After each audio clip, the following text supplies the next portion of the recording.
गंगोत्री से आगे बढ़ने पर गंगा जी के किनारे किनारे इस तरह की संत की गुफाएं बनी हुई है, जिसमें वो अपना भजन साधन करते हैं। ये गुफा है संतों की, और भी कई तरह की हैं। आगे चलते हैं। आज थोड़ी सी धूप निकली है तो गंगा जी के किनारे किनारे पत्थरों पे ही अपने वस्त्र सुखा रहे हैं। ये गोमुख जाने वाला रास्ता है। यहाँ भी एक गुफानुमा संरचना है जिसके नीचे महात्मा रहते हैं। ये सामने भी है, और भी आगे है गोमुख के रास्ते में एक, शायद ये भी है ये गुफा। कितना अच्छा स्थान है। ये पर्वत शिला एक दूसरे से टकरा करके घर जैसा रूप बना रही है, और अभी मैं इसके अंदर आया हूँ। ये खाली पड़ा है, मतलब अगर कोई महात्मा चाहे यहाँ रह के भजन करना, तपस्या करना, तो इस जगह गुफा की शरण ले करके, और ये सामने गंगा जी के किनारे वो अपना भजन कर सकता है। पीने के लिए गंगा जी का जल है। आज मैं घूमने निकला हूँ, देखता हूँ कहाँ कहाँ क्या है। इसी तरफ बाबा रामदेव की भी गुफा है जहाँ रह के वो तपस्या किए थे 4 साल तक। वहाँ भी चलने का प्रयत्न करते हैं। ये गोमुख जाने वाला रास्ता है, लेकिन अभी आगे बढ़ने का रास्ता टूट चुका है, इसलिए मुझे एक नया एक्सटर्नल रास्ता खोजना पड़ेगा जिससे कि मैं आगे बढ़ सकूँ। मुख्य मार्ग तो उधर है बाईं तरफ, पर ये मैं एक अलग ही रास्ते पर आ गया हूँ जहाँ से कोई बना बनाया मार्ग नहीं मिलता। गोमुख वाले मार्ग में ये भोजपत्र के पेड़ मिलते हैं, वो भी भोजपत्र के पेड़ हैं। इनकी छाल पे पहले के ज़मानों में पांडुलिपियाँ लिखी जाती थी। अब इस जंगल के रास्ते होते हुए आगे बढ़ेंगे। नीचे गंगा जी का प्रवाह, मेरे बिल्कुल नीचे माँ भागीरथी अत्यंत तीव्र प्रवाह से आगे बढ़ रही हैं, और मैं किनारे किनारे चल रहा हूँ थोड़ी ऊंचाई से होते हुए। यहाँ पर बेहद सावधानी से चलना पड़ता है। एक तरफ तो पैर फिसले नीचे गंगा जी में चले जाओगे, और दूसरी तरफ पहाड़ से पत्थर अगर लुढ़क के गिर गए तो क्या कहेंगे। पर ये खूबसूरत सा दृश्य यहाँ बड़ी आसानी से देख सकते हैं गंगा जी के किनारे। हालांकि ये रास्ता आम रास्ता नहीं है, इधर कोई आता जाता नहीं, बस मैं निकल पड़ा हूँ आज। देखते हैं आगे बाबा रामदेव की गुफा कैसी। गंगा जी के उस पार बहुत ही दूर, एकदम बिल्कुल उस पॉइंट पर एक गुफा है महेशानंदगिरी की, जहाँ से झरने नीचे आ रहे हैं। मैं परसों वहाँ पे गया था। बहुत अच्छी गुफा है, 2 फ्लोर की है। एक नीचे का ग्राउंड फ्लोर भी है और एक फर्स्ट फ्लोर भी है। बिल्कुल डेकोरेटेड करके रखा है गुफा को। तो आगे का मार्ग अत्यंत कठिन और चढ़ाई से युक्त है। देखते हैं कैसे चला जाए। अभी मैं अत्यंत कठिन चढ़ाई करके, और रास्ता तो बिल्कुल नहीं है, किसी तरह से फिसलते फिसलते ऊपर चढ़ा हूँ और पहुँचा हूँ इस दुर्लभ वृक्ष के पास, जिसे कहते हैं भोजपत्र। ये भोजपत्र की छाल है। हमारे जितने शास्त्र लिखे गए हैं ना पहले, वैसे इसी भोजपत्र की छाल पर लिखे गए हैं। थोड़ी दूर आगे जाने पर भोजभाषा है, वहाँ इसके पेड़ और भी ज़्यादा मिलते हैं। पर यहाँ भी दुर्लभ और कठिन चढ़ाई करके मैं अभी इसके पास पहुँचा हूँ। ये कई सारी इसकी परतें होती हैं, लोग इसे काट करके भी ले गए हैं। यह है भोजपत्र, प्राकृतिक भोजपत्र। जो भी यंत्र निर्माण की प्रक्रिया होती है ना, वो इसी भोजपत्र पे शुद्ध मानी जाती है। और ये भोजपत्र हिमालय से ले जा करके नीचे बहुत महंगे बेचते हैं लोग। ये देखो भोजपत्र की छाल। वैसे मेरे को कोई मना नहीं करेगा, क्योंकि मैं इसी जंगल में हूँ जहाँ आदमी है ही नहीं। तो अब ज़रा नीचे चलते हैं सावधानी से। एक संत की कुटिया यहाँ भी दिख रही है, भगवा रंग का ध्वज लगा हुआ है। एकदम एकांत है, बिना परमिशन नहीं जाना चाहिए। मैं बाहर से वीडियो बना लेता हूँ।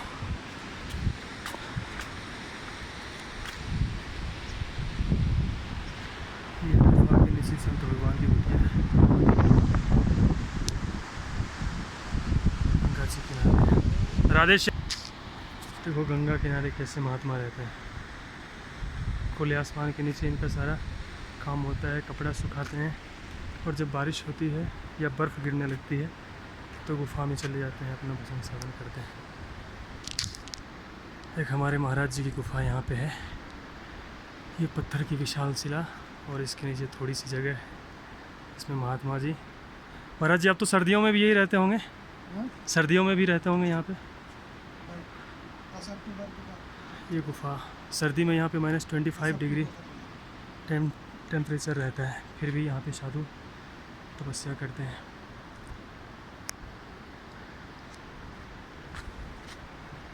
जय हो। महाराज जी भोजपत्र की लकड़ियाँ जला रहे हैं, इससे वातावरण अत्यंत ही पवित्र हो जाता है और साधना के योग्य हो जाता है। यहाँ महाराज जी ने कई सारे भोजपत्र छुड़ा करके रखे हैं, ऊपर से चट्टान और नीचे से ये गुफानुमा संरचना।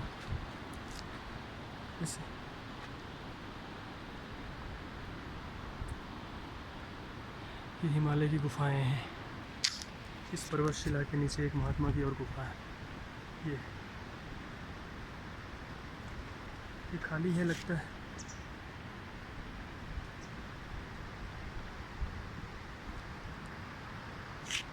अब आगे चलते हैं। सबसे लास्ट में रामदेव बाबा की गुफा है।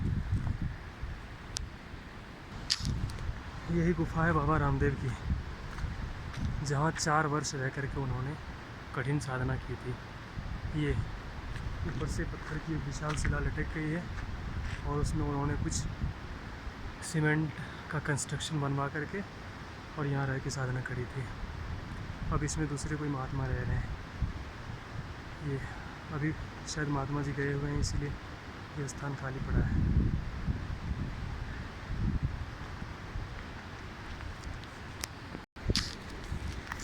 ये जो पत्ती है इसे गंगा तुलसी बोलते हैं। हिमालय में बहुत पाया जाता है। जैसे यात्रा करते समय किसी व्यक्ति को श्वास की समस्या हो तो इसे मसल करके नाक से लगा लेना, तो एक नेचुरल इनहेलर का काम करता है ये। मतलब उसकी सांस रुकती नहीं है फिर। अब देखो एक पेड़ की पत्तियां जिसे मैं दूर से देख करके आकर्षित हुआ था, 2 किलोमीटर दूर से देख करके आज उसके पास आ गया हूँ। ये कितने सुंदर फ्लावर्स तो नहीं हैं, पौधे हैं और इसकी पत्तियां बहुत ही अट्रैक्टिव होती हैं। मैं सोचा था कि कभी इसके पास ज़रूर जाऊंगा। ये रेड लिव्स कितने अट्रैक्टिव लगते हैं, मत पूछो, बहुत सुंदर लगते हैं ये। बगल में चीर और देवदार के वन, सामने गंगा जी और ये हिमालयन तुलसी। ये इसको जब आप रगड़ के नाक के सामने रखेंगे ना तो इसकी खुशबू इतनी तेज़ होती है कि आपको मदमस्त कर सकती है। कई लोग इससे अगरबत्तियां बनाने का व्यापार भी करते हैं। गंगा तुलसी इसका नाम है। इसके आगे बस एक गुफा है। जो संरचना आप देख रहे हैं ये प्राकृतिक झरने की है। तो ऊँचे पहाड़ियों पे जो ग्लेशियर पिघलता है ना, वहाँ से मेल्ट होकर के इसी रास्ते से पानी नीचे आते हैं। ये पानी बहुत मीठे होते हैं। यहाँ गुफाओं में रहने वाले सारे महात्मा इसी जल का काम करते हैं। थोड़ा आगे चला जाए शायद। इन पत्थरों पे पानी भी आ रहे हैं, पर मैं इस पे चलता हुआ थोड़ा ऊपर की तरफ जा रहा हूँ। कितना सुंदर नेचुरल वाटरफॉल है, बहुत दूर हिमालयों में। यहाँ हर कोई नहीं आ सकता, क्योंकि चढ़ाई बहुत कठिन है। ये देखो, ये बस कुछ ही दूर ऊपर ग्लेशियर है जो पिघला, तो इन चीड़, देवदार और भोज के वृक्षों से होती हुई झरने का पानी नीचे तक आ गया। जंगलों के बीच में ये गुफा है, इसमें भी एक महात्मा रहते हैं, पर चूँकि उन्हें डिस्टर्ब नहीं करना चाहिए, मैं बाहर से वीडियो बना लेता हूँ। कई महात्मा ऐसे हैं जो 2-2, 3-3 महीने तक गुफा से बाहर निकलते ही नहीं हैं, तो उन्हें तंग करना, उनकी साधना में विघ्न डालना अच्छी बात नहीं है। इसीलिए मैं दूर से रहकर उनकी वीडियो बना लेता हूँ। ये गुफा है।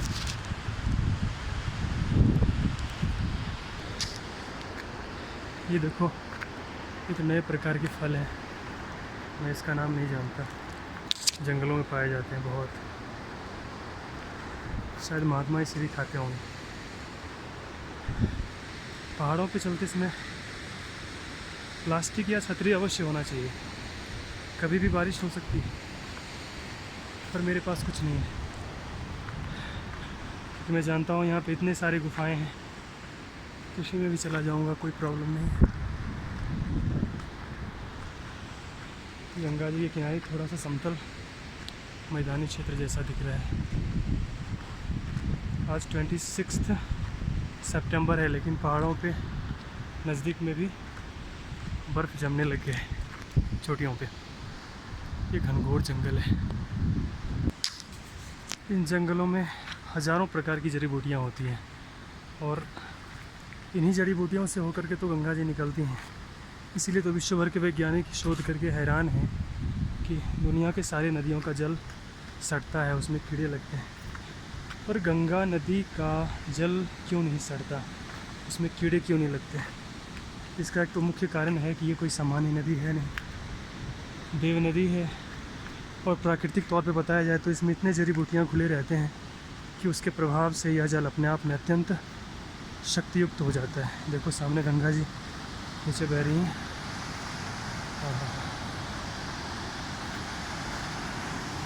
इस वीडियो को बनाने के लिए न जाने कितने कष्ट में झेलने पड़े। अब एक सामने बहुत सुंदर सा पेड़ नज़र आ रहा है, उसकी पत्तियां बहुत अट्रैक्टिव हैं, जाता हूँ उसके पास। बस वो सामने पेड़ रहा, मैं नाम तो नहीं जानता। और देखो कितने बड़े बड़े बंदर हैं यहाँ पे। गुफा, एक गुफा और दिखा, पर इसमें अनाधिकार प्रवेश नहीं करना चाहिए। सामने गुफा होंगे कोई महात्मा, उन्हें डिस्टर्ब नहीं करना चाहिए। अब देखो ये पेड़ देखो इसकी पत्तियाँ कितनी सुंदर है। ये सब नेचुरल प्लांट्स हैं, प्लांट्स नहीं ट्रीज कह सकते हैं इसको। ये हिमालय के सौंदर्य का अंत नहीं है, लेकिन वही बात है, इस सौंदर्य को प्राप्त करने के लिए, देखने के लिए जोखिम भी मोल लेना पड़ता है। अब इतना भयंकर जानवर, जंगली जानवर कोई भी अटैक कर सकता है यहाँ पे। ये जो आगे वन है ना, इसमें चीड़ और देवदार के पेड़ कम हो गए हैं, भोजपत्र के पेड़ ज़्यादा हैं। भगवान से प्रार्थना न करता हूँ कि नज़र न लगे व्यवसायियों को, नहीं तो जंगलों में आके सारे के सारे, क्योंकि इसके छाल जो होते हैं ना भोजपत्र के, बहुत महंगे होते हैं। कुछ ऐसा दृश्य है। What a beautiful view in front of Ganges, Ganga मैया, और सामने जंगल। जंगल में जितना आगे बढ़ते हैं उतना ही इसकी खूबसूरती बढ़ती चली जाती है। इसीलिए मैं कभी किसी को साथ नहीं लेता हूँ, अकेले चलता हूँ। सिर्फ भगवान का साथ है, और जहाँ मन होता है वहाँ जाकर के आनंद लेता हूँ। खतरे से बड़ा हुआ आनंद इसे कहते हैं। बहुत खतरा है। यहाँ एक गुफा में जंगली भालू आ गया था, महात्मा जी ने बताया, मेरे गुफा को तोड़ दिया, वो इतना ताकतवर रहता है। उन्होंने बोला कि शहद की ढक्कन खुली हुई थी और 3 किलोमीटर दूर से उस भालू ने, उसकी घ्राण शक्ति ऐसी होती है कि शहद को सूंघ लेता है, और उस शहद के बोतल को सूंघते सूंघते वो वहाँ तक पहुँच गया, गुफा तक। और उस वक्त वो गुफा में नहीं थे, तो भालू ने गुफा का दरवाज़ा जो लोहे का था उसको अपने मुंह से मार मार करके तोड़ दिया, और अंदर जाके सारी वस्तुओं को तोड़ फोड़ मचा के रख दिया। फिर जा कर के उसने उस शहद का पान किया। जब महात्मा जी बाद में आए तो पता चला कि देखो यार कितना खतरा था। इसलिए स्पष्ट इंस्ट्रक्शन है कि हिमालयी क्षेत्रों में किसी भी महात्मा को शहद का प्रयोग करने पर मनाही है। देखो कितना सुंदर व्यू गंगा जी के सामने। भालू यहाँ भी आते हैं, पर मेरे पास शहद नहीं है, इसीलिए शायद मुझे कोई खतरा नहीं है। गोमुख जाता हुआ रास्ता।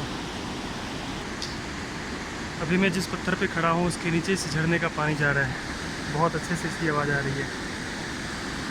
पत्थर के नीचे से झरने का जल जाकर गंगा जी में मिल जाएगा। हाँ।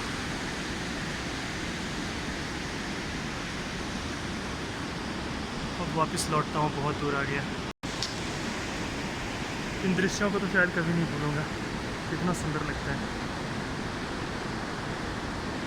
कैमरे में तो कम दिख रहा है, सामने से आकर देखने पर हर कोई इसे देख भी तो नहीं सकता, क्योंकि जो लोग यहाँ पे आते हैं वो जो खास जगह पहले से बता दिया गया है, उन जगहों पर घूम करके वापस चले जाते हैं। यहाँ आने के लिए जोखिम भी मोल लेना पड़ता है, और यहाँ कोई साथ आने वाला भी नहीं है, कोई आना ही नहीं चाहेगा इस जगह पे। तो अकेले, मैं चूँकि प्रकृति प्रेमी रहा हूँ तो जोखिम भी ले सकता हूँ, इसीलिए इस तरफ आकर के इन अत्यंत सुंदर स्थानों के दर्शन कर सकता हूँ। नीचे गंगा जी की आवाज़ आ रही है। ये प्लांट मेरे को 2 किलोमीटर दूर से ही दिख गया था, गंगा जी के उस पार से। इसी को देखने के लिए और रामदेव बाबा की गुफा देखने में इधर आया था। ये आकर्षक प्लांट मेरे को हमेशा याद रहेगा, बहुत सुंदर दिख रहा है। आहा, तो कितनी सुंदर इसकी पत्तियां हैं, रेड कलर की, बिल्कुल रक्तवर्णी। ये थोड़े पीलापन लिए हुए, वो रेड था और ये येलोइश है। ये देखो कितनी सुंदर इसकी लिप्स है, इसे हिला के दिखा रहा हूँ। या कितना अच्छा दिख रहा है। चलो फिर चलते हैं, एक बार गंगा मैया के दर्शन कर लेते हैं और वीडियो को एंड करते हैं। श्री राधे श्याम।